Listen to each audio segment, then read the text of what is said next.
O lado sombrio de Roma, torturas que fizeram soldados tremerem. Tem 3 a.C. O ferro em brasa queima a pele de Lívia, marcando seu rosto com as iniciais do seu mestre. Mas o verdadeiro horror está prestes a começar, em câmaras subterrâneas onde a tortura romana transformava a vida em um pesadelo inimaginável. Prepare-se para descobrir 3 métodos de punição tão brutais que até os soldados mais endurecidos se recusavam a assistir. Punições tão cruéis que foram banidas por lei, mas que ainda assim aconteciam nas sombras do Império. Ao final deste vídeo, você entenderá por que os historiadores tentaram enterrar essas histórias por séculos, e como o que você está prestes a aprender mudará para sempre sua visão sobre a grandiosa Roma antiga. O que você precisa saber? Por trás de todo o mármore e glória, Roma abrigava mais de 1 milhão de escravos, 1/3 da população da capital. Eles eram a espinha dorsal da civilização romana, e seu sofrimento construiu cada templo, estrada e monumento que admiramos hoje. Você pode pensar que conhece a crueldade romana por filmes como Gladiador ou séries como Spartacus, mas a realidade é muito, muito pior. Hollywood suavizou tudo. A verdade chocante: as leis romanas surpreendentemente ofereciam algumas proteções aos escravos. Mestres não podiam matá-los sem motivo, torturá-los além de certos limites ou deixá-los sem comida e abrigo básicos. Essas leis existiam porque os romanos se viam como civilizados, superiores às tribos bárbaras que conquistavam. Mas há um detalhe crucial: essas leis só valiam em espaços públicos e procedimentos oficiais. O que acontecia em vilas privadas, câmaras subterrâneas e propriedades remotas? É aí que o verdadeiro horror começava. Imagine ser um escravo em Roma. Quebrou um prato, respondeu ao mestre. Tentou fugir. A lei diz que não podem te matar, mas ela não diz nada sobre o que podem fazer para que você deseje a morte. As informações que vou revelar vêm de fontes confiáveis, relatos detalhados de Plínio o Velho, evidências arqueológicas de Pompeia e o testemunho perturbador de Sêneca, um filósofo romano que viu essas punições de perto e as descreveu como um aviso para as gerações futuras. Não clique ainda. O primeiro método que vou apresentar era tão devastador psicologicamente que quebrava os escravos antes mesmo da dor física começar. Imagine ser arrastado para uma sala iluminada por tochas, o cheiro de carvão em brasa invadindo suas narinas. Seu mestre segura um ferro em brasa com suas iniciais. Isso não é apenas uma punição, é a destruição completa da sua humanidade. O ferro não era aplicado no braço ou ombro, como nos filmes. Os romanos marcavam rostos. As iniciais do mestre eram queimadas diretamente na testa ou bochecha do escravo, impossibilitando esconder, esquecer ou se misturar à sociedade livre novamente. Plínio, o Velho, documentou dezenas de casos arrepiantes. Ele descreve como os mestres aqueciam o ferro até ficar incandescente e o pressionavam na carne por exatos 10 segundos, tempo suficiente para queimar a pele e atingir o músculo, garantindo que a cicatriz jamais desaparecesse. Mas o mais horripilante é que a marcação não era sobre dor, era sobre destruição de identidade. Um escravo marcado jamais poderia fingir ser livre, escapar do seu passado ou recomeçar em outro lugar. Cada pessoa que o visse saberia instantaneamente que ele era propriedade, e pior, propriedade que merecia uma marca permanente. A tortura psicológica era deliberada. Imagine ver em qualquer superfície reflexiva as iniciais do seu mestre gravadas em seu rosto para sempre. Imagine seus próprios filhos vendo aquelas letras e sabendo exatamente o que seu pai ou mãe passou. Arqueólogos encontraram ferramentas de marcação especializadas em vilas romanas, ferros moldados com brasões familiares e iniciais intrincadas. Não eram instrumentos grosseiros, mas ferramentas de precisão projetadas para o máximo impacto psicológico. Algumas até tinham elementos decorativos ao redor das letras, transformando a carne humana em uma forma retorcida de anúncio de propriedade. Plínio relata o caso de um escravo chamado Marcos, que teve o nome completo do seu mestre, Caio Júlio Máximo, gravado em toda a testa. O processo levou várias sessões, pois o ferro precisava ser reaquecido entre cada letra. Marcos estava consciente durante tudo, mas aqui está a parte verdadeiramente doentia. Alguns mestres marcavam os rostos dos seus escravos com mentiras, gravavam ladrão ou fugitivo em escravos que nunca cometeram esses crimes, apenas para justificar punições futuras, ou destruir sua credibilidade se algum dia testemunhassem em tribunal. Mas a marcação era apenas o começo. O que os romanos faziam com escravos problemáticos no subsolo vai assombrar seus sonhos. O que vou descrever foi descoberto em 1982 sob uma vila romana preservada em Pompeia. É tão perturbador que o governo italiano restringiu o acesso ao local por mais de uma década. Arqueólogos encontraram uma série de câmaras de pedra, cada uma mal grande o suficiente para uma pessoa se agachar. Mas não eram depósitos ou adegas, eram câmaras de tortura projetadas para um propósito específico: enterrar escravos vivos, mantendo-os conscientes pelo maior tempo possível. Veja como funcionava. Um escravo problemático, alguém que tentou fugir, desafiou seu mestre ou cometeu roubo, era forçado a entrar em uma dessas caixas de pedra. A câmara era exatamente calculada, alta o suficiente para sentar, mas não para ficar de pé, larga o suficiente para estender os braços, mas não para deitar. Mas aqui é onde a engenharia romana se tornou verdadeiramente maligna. As câmaras tinham pequenos orifícios de ar, o suficiente para evitar sufocamento imediato, mas não para respirar confortavelmente. O escravo era selado lá dentro com exatamente 3 dias de água e nenhuma comida. A escavação de Pompeia revelou 12 dessas câmaras, e 8 ainda continham restos humanos. Mas pior, marcas de arranhões nas paredes de pedra mostram que as vítimas tentaram desesperadamente sair. Algumas usaram as unhas até os ossos, arranhando a rocha sólida. O historiador romano Tácito descreveu ter testemunhado uma dessas punições. O escravo condenado implorou por uma morte rápida, mas o mestre respondeu que a morte era misericórdia demais. Ele aprenderia o que significava desafiar seus superiores enquanto enterrado na escuridão, contando cada respiração, até que a terra o reclamasse. A tortura psicológica era metódica. Dia 1, pânico e tentativas desesperadas de fuga. Dia 2, desidratação e delírio. Dia 3, aceitação da morte, mas a morte não viria por mais horas. Algumas vítimas duravam 4 dias, pois os orifícios de ar forneciam oxigênio suficiente para prolongar a agonia. O que torna isso ainda mais doentio: essa punição não era ilegal. A lei romana proibia matar escravos sem motivo, mas tecnicamente o escravo morria de causas naturais, sufocamento e desidratação. Mestres podiam alegar que estavam simplesmente confinando propriedade problemática até que ela se reformasse.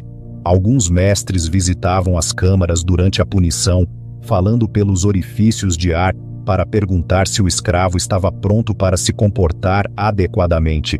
Aqueles que imploravam convincentemente poderiam ser libertados após 2 dias, quebrados, traumatizados, mas vivos como um exemplo para os outros. No entanto, mesmo isso não era a invenção mais retorcida de Roma. Essa honra pertence a uma prática tão doentia que exigia ferramentas especiais que arqueólogos ainda encontram em ruínas romanas hoje. Esqueça tudo o que você pensa que sabe sobre crucificação romana. O que ensinaram na escola era a versão misericordiosa, a morte rápida que prisioneiros políticos importantes recebiam. Mas para os escravos, os romanos inventaram métodos que podiam manter uma pessoa viva e consciente na cruz por mais de uma semana. Sêneca, o jovem, testemunhou essas crucificações prolongadas de perto, e seus relatos são tão detalhados que parecem manuais de tortura. Ele descreve escravos em cruzes equipadas com pequenas plataformas para os pés, não para aliviar o sofrimento, mas para impedir que morressem rápido demais por asfixia. Veja como os engenheiros romanos aperfeiçoaram a crucificação prolongada. Primeiro, eles pregavam os pulsos da vítima, não as palmas, a viga transversal usando pregos de ferro, especialmente projetados com cabeças em forma de flange, que impediam o rasgo da carne. Mas aqui está a inovação doentia. Eles também instalavam um pequeno assento de madeira, chamado cedile, entre as pernas da vítima. Isso não era misericórdia, era crueldade calculada. O cedile permitia que os escravos crucificados apoiassem parcialmente o peso, o que significava que podiam respirar adequadamente e permanecer conscientes por muito mais tempo. Em vez de morrerem por asfixia em 6 a 8 horas, podiam sobreviver por dias. Mas pior, mestres contratavam médicos para assistir às crucificações. Esses médicos administravam estimulantes para manter os escravos acordados, forneciam água suficiente para evitar a morte por desidratação e até tratavam feridas se elas infeccionassem, tudo para prolongar o sofrimento o máximo possível. Sêneca descreve caminhar por estradas romanas, onde centenas dessas cruzes modificadas ladeavam as rodovias. Ele escreve: vi escravos que estavam pendurados há 5 dias, ainda conscientes, ainda implorando pela morte. Seus mestres os visitavam diariamente, não para mostrar misericórdia, mas para garantir que sua propriedade estivesse sofrendo adequadamente. A tortura psicológica era tão calculada quanto a física. Famílias, cônjuges, filhos, pais, eram forçados a assistir. Alguns mestres crucificavam famílias inteiras de escravos juntos, fazendo-os assistir uns aos outros, morrerem lentamente ao longo de vários dias. Um dos relatos mais perturbadores de Sêneca descreve um escravo chamado Dário, que tentou fugir com sua esposa e filho recém-nascido. Todos os 3 foram crucificados usando o método prolongado.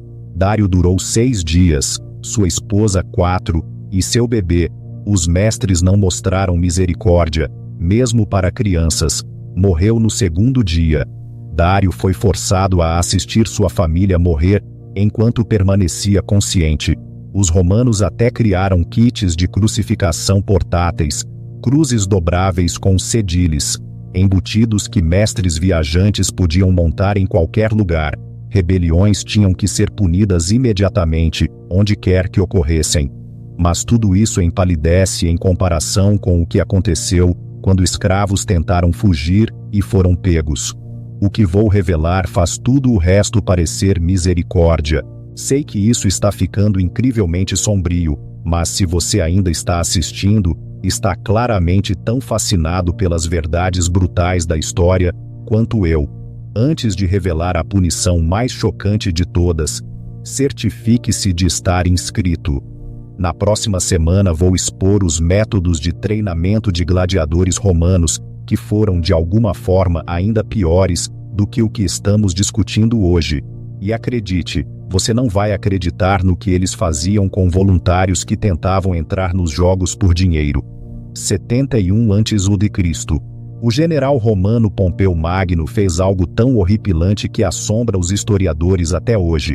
Após esmagar a rebelião de escravos de Espartaco, ele alinhou a Via Ápia, a estrada mais importante de Roma, com exatamente 6.000 escravos crucificados. Mas esta não era uma crucificação comum.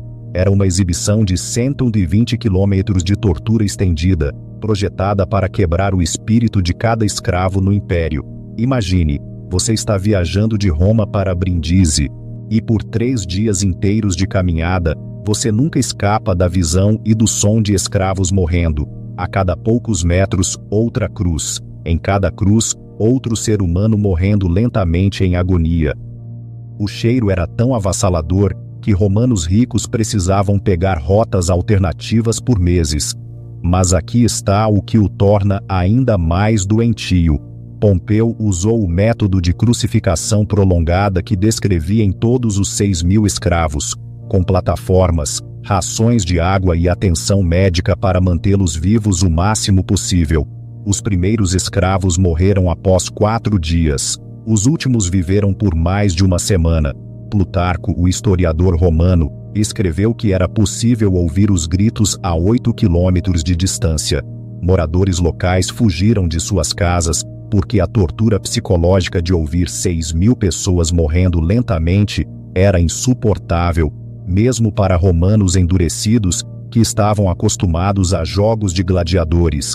Mas aqui está a ironia retorcida que acabou condenando Roma. Essa brutalidade extrema deu espetacularmente errado.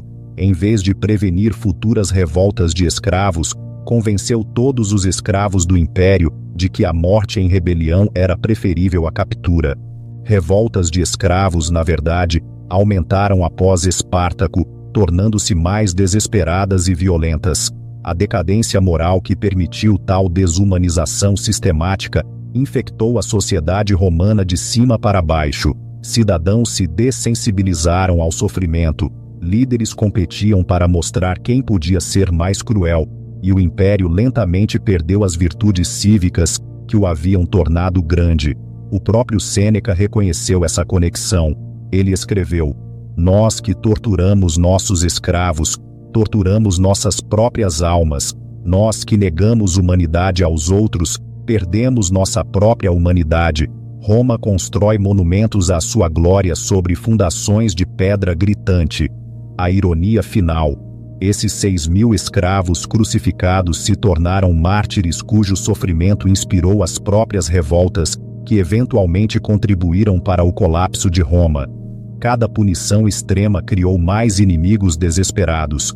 Cada ato de brutalidade provou aos povos conquistados que os romanos eram os verdadeiros bárbaros. Em 400 anos, este império que construiu seu poder sobre tortura sistemática havia desmoronado. Os descendentes desses escravos crucificados, por vários caminhos da história, ajudaram a derrubar o sistema que havia criado um sofrimento tão inimaginável. Os escravos de Roma nunca esqueceram o que lhes foi feito, e nós também não deveríamos. Estes não foram incidentes isolados ou ações de alguns mestres sádicos. Esta foi desumanização sistemática em escala industrial, tecida na própria estrutura da civilização romana. Estamos falando de uma sociedade que aperfeiçoou a tortura, como nós aperfeiçoamos a tecnologia, metodicamente, cientificamente e com orgulho em sua inovação. Mas aqui está o que mais me perturba. A capacidade para esse nível de crueldade ainda existe na natureza humana hoje. Os mesmos mecanismos psicológicos que permitiram aos cidadãos romanos ignorar os gritos das câmaras subterrâneas ainda operam em sociedades modernas que desviam o olhar da opressão sistemática. Roma caiu, mas as lições de sua brutalidade permanecem terrivelmente relevantes.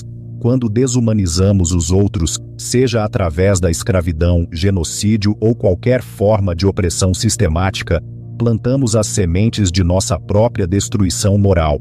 Então, aqui está minha pergunta para você: qual dessas punições mais te chocou? E mais importante, o que isso diz sobre a natureza humana que somos capazes de tamanha crueldade calculada? Deixe-me saber nos comentários se você consegue sequer pensar nisso. E se você quer ver como os métodos de treinamento de gladiadores romanos foram de alguma forma ainda piores do que tudo que acabamos de discutir, certifique-se de estar inscrito e ative o sininho de notificações. Acredite, o vídeo da próxima semana fará este parecer leve.